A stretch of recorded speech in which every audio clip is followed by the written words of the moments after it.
All right. Ready to roll, Enzo? All right, come on in.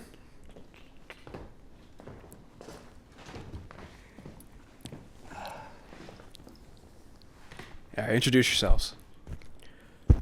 My name is Ellison Loman, I'm Seth. and we're Monroe. Well, thank you guys so much for coming. Really excited to be interviewing you guys. I got a chance to listen to your two albums that you guys have. I loved a Drone and Television. I love Sacre Blue. Like I've been listening to it on repeat. Thank you. So thank you guys for taking the time to sit down with us and talk Thanks with us. for having us. Yeah.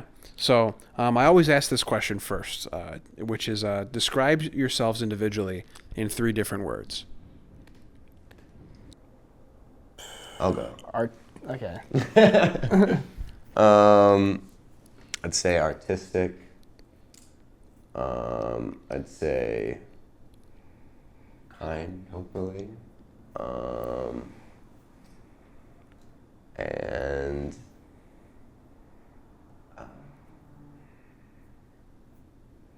don't know. Fun-loving, I guess. Yeah. I like fun. You're pretty fun. Yeah, sometimes. Yeah. I would say artistic as well, comedic, and emotional. Emotional. Mm, Great. emotional. Pretty emotional. Great answers, guy. guys. Great answers.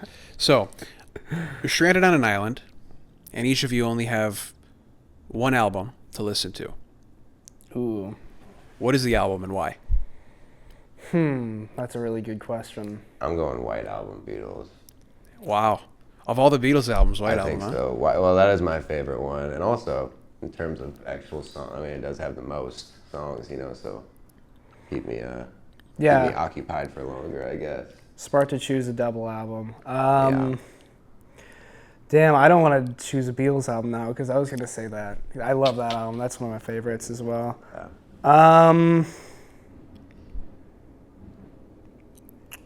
I was going to say maybe an Elliott Smith album, but that might be a little bit too sad, just on a stranded island, just listen to Elliott I don't Smith. know if it really fits the what kind of island is it? Like tropical. Yeah, it's like a tropical album. Tropical Island? Island? Okay. That totally changes my answer. Yeah, I was thinking like some Arctic island. I don't know. Arctic damn. I wish I knew the answer to this question. I don't know. Make it easy. Abbey Road, Beatles. That's probably, I mean, that album is definitely one of my favorites, and I just the whole second half of it is just so interesting. I don't know if have you listened to it? Oh, yeah. I love yeah. Big Beatles fan. Yeah, me too. I mean, that's definitely like my biggest, probably our biggest inspiration in terms of just the way that we write. Sort of just like, I don't know, the whole format of it has always been kind of based off of how they formatted their songs. I mean, Interesting. influential band that unfortunately gets kind of shit on a lot these days. Just Too because, popular. Yeah, God, we're too some popular. suckers, huh? Yeah. So you would say that, like, the Beatles are pretty much your biggest inspiration in terms of your creative process.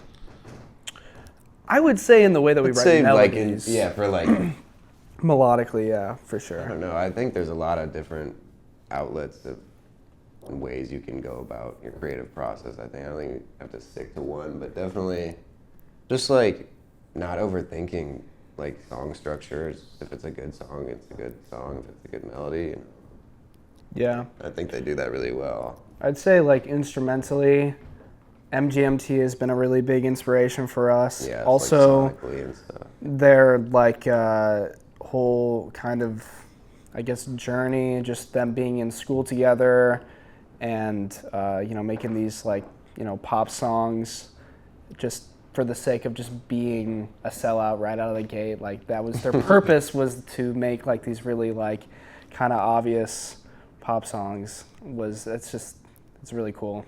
Yeah. Yeah. Big sellouts here. Yeah. Awesome. So when did the both of you realize that you wanted to devote yourselves to music? I mean, I used to take like piano. Both my parents are musicians. They met on tour actually. I've definitely been raised in it, and like I said, yeah, piano class and stuff. But it wasn't really the piano classes or anything like that made me want to do it. Initially, I wanted to do acting and stuff, and I would do commercials and auditions for stuff like that.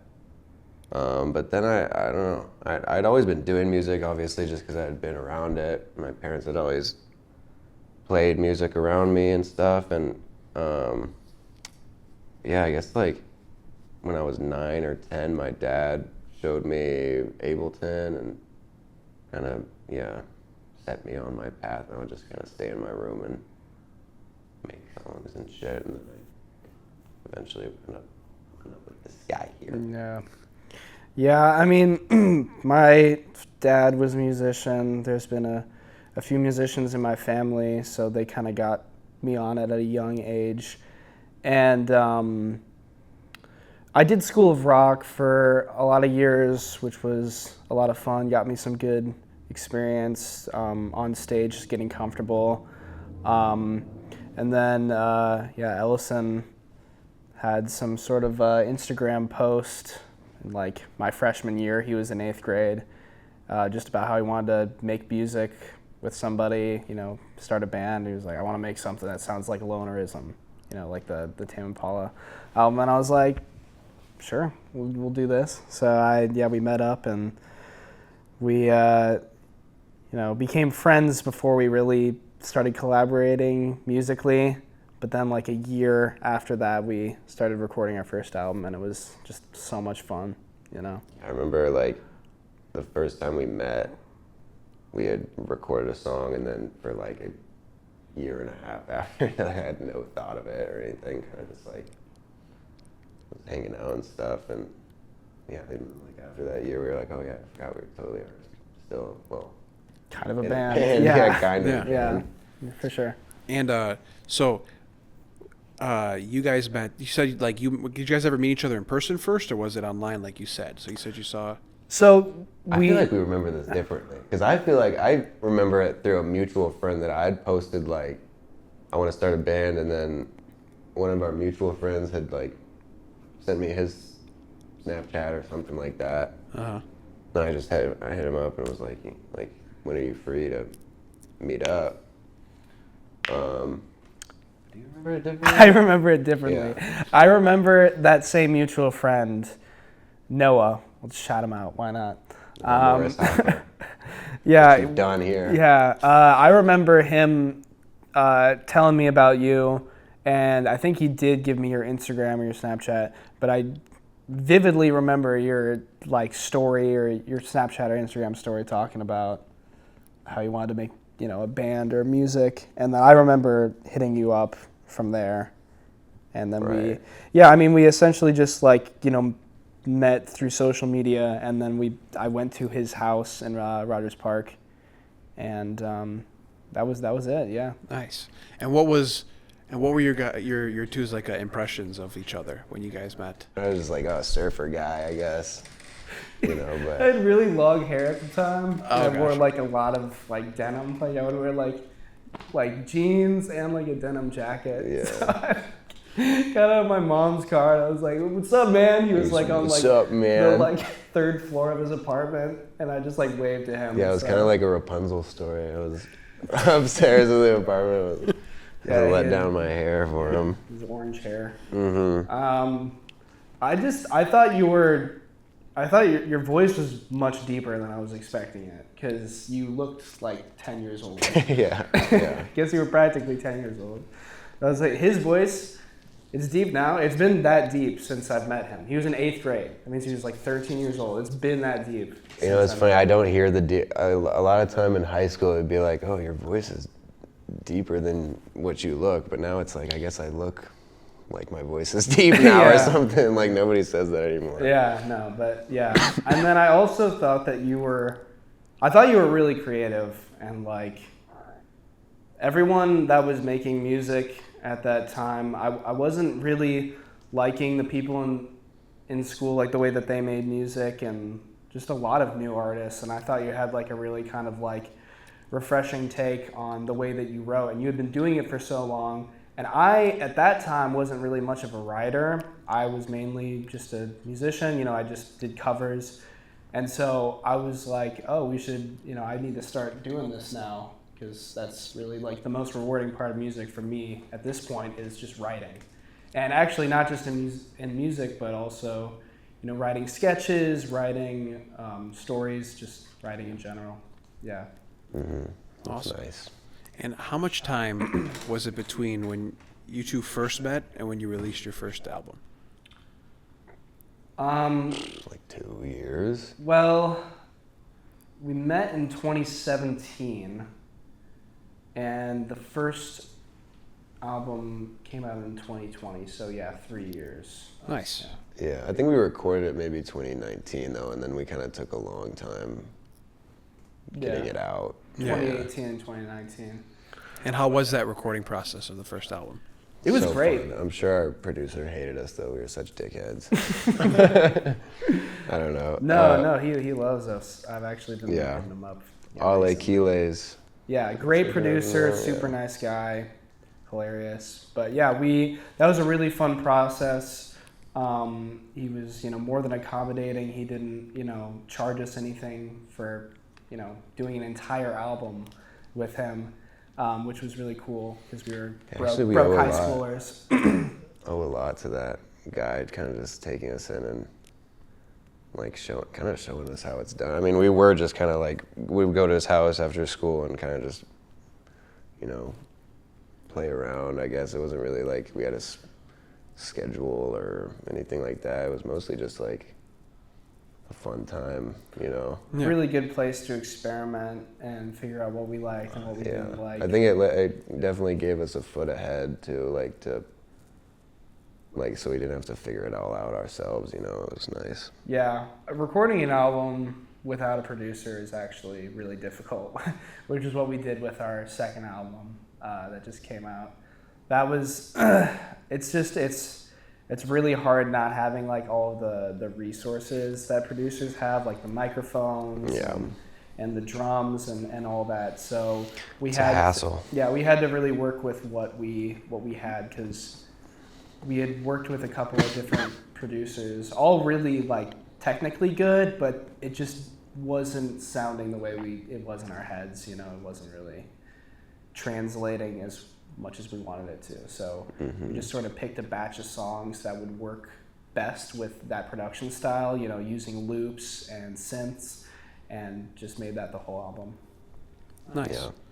Well, describe that, like, how you two evolved in that, like, 4-year gap between the release of both albums. Like, I know obviously, like you mentioned, how, like, there obviously wasn't as much of, like, a producer presence on the second album, but in terms of your creative approach, like, how did you two evolve to craft that second album or that collection of songs for television? Man, it was a lot of like evolving outside of music. I feel like definitely just like a lot of growing up, I guess, and I don't know. I mean, I think we changed as people, and inherently it kind of showed through the music. And I think I tried to get better at producing and stuff, and hopefully I did over those years. But Ellison's a great producer. I think he had a really great production on the album. yeah, nice. Thanks. You're welcome. But I think I'd say we really focused on like I said, like just if it's a good song, if it's a simple song, like you don't gotta overthink it, but also make it focused. I just like that little arm movement. That's kind of nice. Like make it like nice and concise, and the whole idea. It's just something I think we kind of, which isn't a bad thing on the first record. I think it was kind of just throwing up everything we could on Experimenting tracks, as much as we could. Yeah. So it was a lot about like a lot of me doing a drum solo for 30 minutes. Yeah, and then they had exactly. to edit it and make it sound good later. God. I think, yeah. Some of it made though. Some of it. Yeah, it's good. But yeah, I think like just focusing in more on the writing, just making every song sound as good as it could, like on an acoustic guitar or just a piano, just one instrument, and then from there we can add more, because since we had kind of limited resources for recording, the songs had to really work on their own before we added anything, like cool or like interesting to them, just making them, simple, just no filler as much as we could, I think that's something we're still, with these, we've been writing new stuff, and, we have our eyes on the next project and stuff. And it's the same thing. It's just always kind of like getting more and more focused, yeah, so it's a it never ends, I guess. It's always a process. Yeah. Yeah. So with this process, right, of being an independent duo, what are some like trials and like tribulations that you guys have gone through?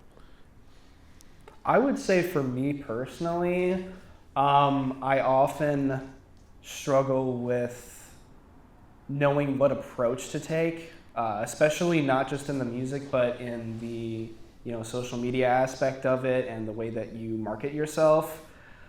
I feel like there's like a right way of doing something, and if we're ever struggling in terms of just like monthly listeners or just how much interactions we're getting on social media, I tend to overthink, like, okay, what are we doing differently, or compare myself to other bands. But realistically, it's really just about being yourself, and I'm probably overthinking it. That's the thing I've had the most trouble with personally. Be yourself, dude. Yeah. Yeah, that's definitely always been the hardest. But like honestly, I think Not for having us, a like manager is tough. making the music and doing all that stuff, that's the stuff we love doing, and it's I don't want to say it's easy, but it comes it comes to us. It comes a lot easier than marketing yourself, yeah. or doing all that. That's ultimately, that's what me and Ellison want to do, is write and record music ourselves, and I think it's the rest of it is just what you have to do. definitely get focused on like the right way to do it, like the right way, like what's the right way to market yourself. I think recently we've been trying to just like kind of just do everything, like not everything, but like kind of just what feels right, like go with your gut, I guess, a little bit more. Yeah, I think, and that sort of stuff. And also, yeah, definitely be yourself, like. yeah, not having the money also to get really good equipment to record is also tough, because if you're on a label, you might have more resources to do that. So yeah, that's it takes more time to make something simple it's to a sound hustle. good. It's like a blue collar job sometimes, almost, like really kind of running around and trying to make it work for yourself, Yeah, and then you just whatever money you do make, because we have second jobs, just put towards it. Mm-hmm. Yep. Yeah, very nice. I guess something you mentioned a couple minutes ago is the idea of comparison, especially with social media. Do you two find that social media makes it a lot harder for artists like yourselves to be more original because you're comparing yourselves to others, or you're being influenced by how other people are doing? Yeah, definitely. Yeah, it's hard not to. It's just like you get so much different stuff, and you can't just like tune it out. Yeah, like if you want it to be your career, like you have to put some sort of thought into like what other people are doing and what's working for other people. And yeah, I guess it's just like finding a fine line of how much do you want to focus on that while also still, not, selling yourself or whatever, like, mm-hmm. Yeah. Yeah, really it comes from, music is so accessible nowadays, which is really great, because, you can just get a subscription on Apple Music or Spotify. But it has completely changed the music industry. Having, labels, even record labels, you have to have millions of streams on Spotify and Apple Music to even get signed. So, it's just a little more complicated than it was though. Like oversaturated. Yeah, and when it was just vinyls and CDs, you know, you would. Back in the good old days. Back in the good old right? days, I was born in the 80s. Oh no. man. No, but I'm not saying it's necessarily worse than it was. It's just the approach is a lot different than it used to be.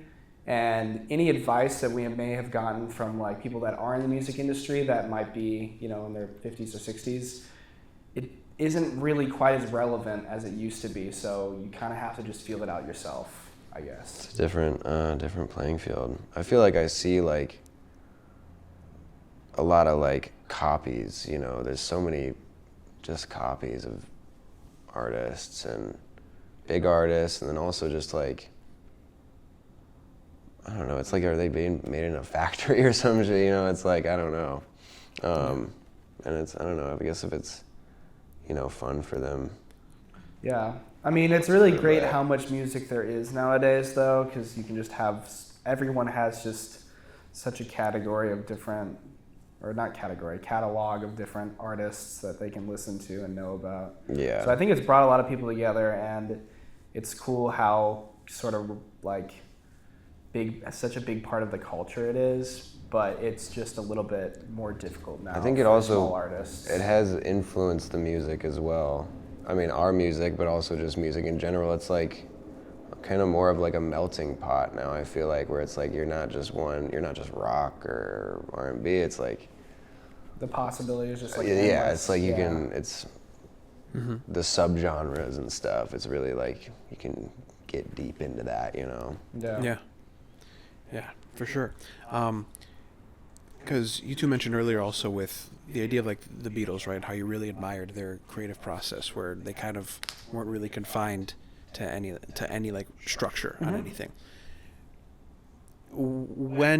Is there ever a time where you two felt that you kind of broke out of this mold of like comparing yourselves to others with your creative process? Like, can you think back to like a story of when you two sat down and did something that you're like, this is us? Can you tell me about Like that? this is ours. Yeah. I can kind of think of a specific moment, though I don't know how incredibly interesting it is, but you said you listened to Sacre Bleu a little bit. There's kind of those like gang vocals on it that are like shouting the words like on the hook. Yeah. And I remember Ellison thought of that idea and he showed it to me, and I was sort of skeptical about it because it's not the most, I guess, like mainstream thing to do. And then I ended up that ended up being our like most popular song, and I'm sure people like that part of it. So I guess that's kind of an example of it for me. I'd say when we are actually sitting down and writing the songs, like I do have a lot of like, not to say they're always the most original, you know, but I do have like a thing where it's like I feel like it's, you know, our child or something, you know, like I feel like it is still like we're still putting ourselves into it, even if it's not like super groundbreaking or whatever, you know. It's like we're still putting a piece of ourselves into that, and and it's like when we're not making music and doing that stuff, then it's when I start comparing, and it's like, oh, we can be doing so much better and stuff. But when it's like we're actually making it, like making the songs and stuff, it's like I always like how it comes out, you know. Like, Yeah. Absolutely. Thank you for sharing that story. Yeah. And I love that part of the song, by the way. Yeah. Thank you. When they're shouting the Sacre Bleu, I'm like, Yeah. it That's hits. both of us shouting. That's both of you? That's one of the only times that my vocals are actually in one of the songs. Is us. Is it the only time? I don't know. I said it's one of the only. I also have a harmony on the looks. This is a little trivia. I feel like yeah, we didn't get a chance to cover that. So explain like the personnel of the duo. So like what instruments, like lead vocals? Sure. I'm the lead singer, and I play keyboard on the recordings. I also kind of produce the stuff and the newer stuff he's yeah, been producing. Nice. we both write. Yeah, we both write. He focuses on the lyrics. I do drums if needed, though we've been using a lot of samples recently, and then I do bass and guitar. Though he sometimes plays bass too. He's I've he's a been good dabbling bass a player, little yeah. bit. Been practicing, but yeah, we're both multi-instrumentalists. It's always interesting, like trying to pick up a new instrument if you've like learned a couple at that point, because you just have so much confidence going in, and then you're like, oh wait, I don't know what I'm doing at all. Especially because I play piano, but he's a much better pianist than I am, and sometimes I'll try to record and I'm like, oh no, I know how to do this, but I don't. Yeah. Yeah. I think we try to keep our, like, what we do in the band pretty broad, you know, like if one of us is able to do it better, then, you know. Yeah, just whatever. And also we've been wanting to get some actual, you know, we have tons of friends who are amazing musicians and stuff, and we've been wanting to bring them into it more a little bit, because it really has just been us. Yeah, we had a couple of people play on the last record. We had our buddy Soren Dorr play bass on the song called Best Friend. Then we had our buddy Will Feeney play keys on Svengali, which has all this like really complicated like synth. Which neither of us work are that good neither of enough us can do. keyboardists to do that. Yeah. And then we had our friend Molly Ferguson play violin on Up My Sleeve. Mm-hmm. Yeah. So yeah, no, it's really fun collaborating with other people on it for sure. Mm-hmm. Especially when they get what you're trying to do. Yeah. Yeah. Do you two prefer performing live or recording more? Recording. I mean, I do love both. Damn, that was quick. Recording and writing is definitely where I like the most. But that's the newer thing for me. I've been playing live since I was like 10 years old. So that's, I mean, I wouldn't say it's gotten stale by any means, but I mean, recording and writing is a newer thing for me. So it's a little more fun. I'd say I have to give the edge to recording as well, but that's not just, I mean, I love performing, and it's also a different experience because I'm not playing any instrument. I'm up there. I pretty much just get to play like a character up there. Like I can just jump around and, you know, have a good time. So I understand why it might be a little not as fun for this guy over here. But yeah, but you know, there's just so much freedom in writing and recording, and like so much room for error and just figuring out what works. And when you figure out what does work in a song, it's just nothing more exciting, really, for me at least. It is like a puzzle, a little bit, putting together a puzzle. Mm-hmm. Nice. And do either of you have any pre-show rituals that you do? 6 beers. Get fucked up. That's my ritual. Man, a ritual. I have an after-show ritual. I try to hug this man every time after. It's like, you know, great show, and we really killed it and stuff like that. That's a good ritual to maintain. Yeah. I would say recently I've been eating and drinking before shows, but before then I would not eat or drink at all, like no alcohol before shows, or just try to drink very little.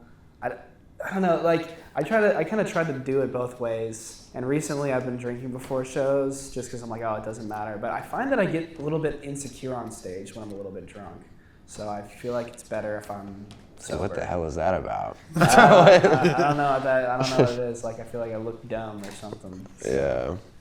But besides that, not really anything specific. Just like try to make sure we rehearse enough before the show, and we do usually do a rehearsal before our show, so we'll just do the same set twice. I guess that's a good ritual. Yeah. Yeah. Mm-hmm. Awesome. And if a person were to come to you and ask you what venues you think that they should check out for the independent music scene that you two are a part of, what venues would you immediately kind of blurt out Book for Club. them to check out? Book Club has helped us out a lot. They've always been super generous with having us. Yeah. Definitely, that's where we played the most, and their new space looks incredible. Yeah. They got the previous venue was the Elbow Room, so they've got that space now, and they've been hosting these shows that look really, really exciting, and like a lot, you know, a big, there's a lot of people that come there. So yeah, there, and Beat Kitchen is great. I know we were talking about this earlier, but I do really love the sound at Burlington. It's such like Burlington is great. It's yeah. such a.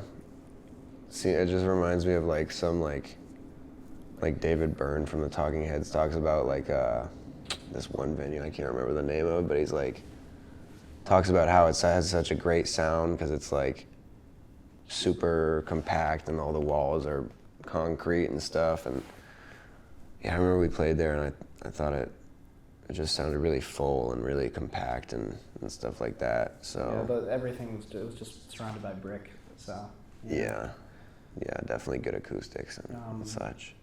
Yeah, I mean, in my experience playing at School of Rock, Wild Hair was a ton of fun to play. Empty Bottle, it's all these venues that have a ton of history behind. Like big artists have played there. I mean, I believe David Bowie has played at the Empty Bottle or something like that.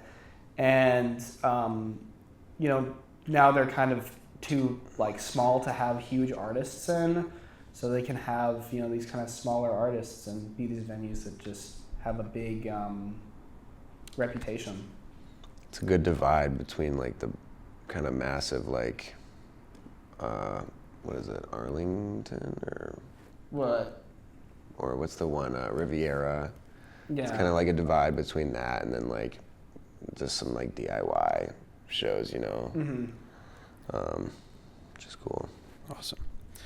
A couple more questions. So, what would you give to a new duo like yourselves, like or any musical artist that comes to you and asks you for advice when they're coming onto the independent scene? Are we in a position to do that? I feel like I don't know. I guess my biggest piece of advice is record, whatever project you're working on, whether it be an album or an EP, but don't just like the thing that we did, I guess, is that we released this album and we released a bunch of singles on it, like too many singles, so there wasn't as much of a reveal when it actually came out. We didn't plan it like that. I would say plan out your albums and your EPs, figure out specifically like which songs you're going to be releasing before then and how you want to market it, and just plan everything before you execute it, because unless you want to, I guess it depends on what you're doing, because some people like releasing singles, and that's a cool way of doing it. But for us personally, like I like releasing records, so I wish that we like planned out like each single and the way that we would market it. I don't mean to like put those people down. That's not what I mean. But it's more satisfying for me personally. Yeah, I mean, I would say just plan out what you're gonna do a little bit. Yeah, I'd say from experience, like. I mean, we released like Sacre Bleu before we even realized like it was gonna be on the record or anything, So definitely, think about what you're doing as you're doing it, so then you don't have to just like kind of rush and be all, irritated and stuff like that. But maybe even before I'd say just like be like pretty set in your opinions, know what you like, or know a lot of things that you like, but just, be specific and really dive into like what it is about the stuff that you like, that you like. Mm-hmm. Awesome. And for the two of you, where would you like to be in 10 years? Biggest stage in the world, baby. Madison Square Garden. I'm not sure. I think as long as we're still making music that we like and, with each other and making some money, hopefully making some money, then I'll be happy. I think stable. Collaborating more with people and, Yeah, a better studio space would be great, to record in and more musicians. Yeah, definitely want to work with more people. And it would also be great to be living in, moving outside of Evanston at that point, in Chicago or wherever we may be, and just be a little bit more integrated with everyone the scene. The scene, yeah. Everyone awesome. that lives there, Yeah. And why don't you tell everybody what you two have coming up? So we've got a show coming up March 20th. Should I look at the camera? Okay. We've got a show coming up March 20th. That's going to be at Baseline Chicago, which isn't actually too far from here. But Good-ass venue. yeah, Great going to be venue. around Columbia, Chicago School. And then we've got our second album, Television, came out on January 10th, about a month ago. And besides that, is there anything else? No, I think you nailed it. Yeah. All right. Singles coming, more Yeah, music we've soon, got you some know. B-sides from the album that are going to be coming out soon. We're just polishing them up a little bit. Yep. Awesome. Well, Seth Ellison, thank you guys so much for coming out here tonight. Thanks for having And us. yeah, we're looking forward to see where you two go from here. Thank you. All right, Looking thank you so forward much. as well. Appreciate it. Perfect. Great.